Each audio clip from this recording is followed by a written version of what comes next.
Government come and help the community so that the last 2002 or what 2002 the thing this water come happen here, so I beg government to come and help me to do the culvert for me for community every year. Long still now on my father's side the water don't do that. But this time, come and do the road. They come and make the road go to top.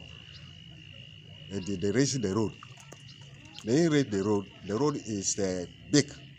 So the water they couldn't pass the bridge.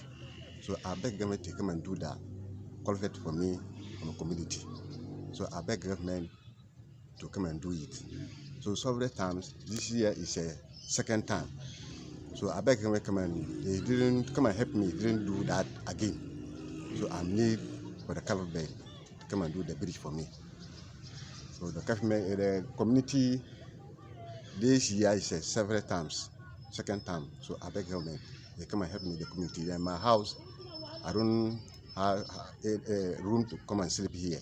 So I beg the government to come and do for me, the community. And so time they buy say never be first na ebe say na ama efe ni nyina to fa afa nyema nyina ye duane nyina afako e na omo so mba be ye bridge no omo ambeye omo be kasa sa ama ya foto omo ambeye bridge na ama endura no ende 6 o'clock no e na so no buy afa efe ni nyina abbo fa sisi aye nyema nyina e dia kwa duane kwa ni bibedi nti yesre mumbe boy na ya bre yeah, there go last year back. In so now, yes, I have a friend named Nako. Ye nim there, she said, tonight, ye nim but there better. Yet, and I can't go any ye nim but there better. Can't go any chain better. She said, ya bread. This a mumbe boy. More like I see, Omba ye bridge na me, Oma ya man. Ya bread, Oma ya bridge na me, ya breast, Oma be ya man. So no anka bridge no one so no can't me yes sir. Nka so back ever for bridge ni nyina ko. Sisi an so na bed 5 ye ni nyina to. Sisi eduane krampo ni on ebedi. Nti mumbe boa yesrem.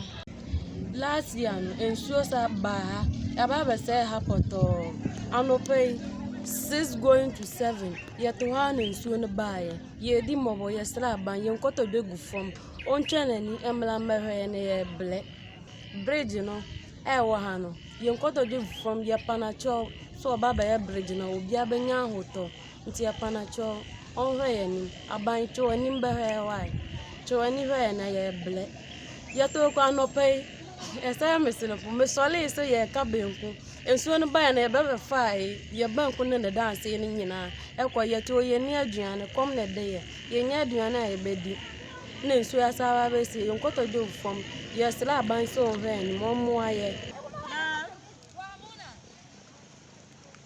Asa.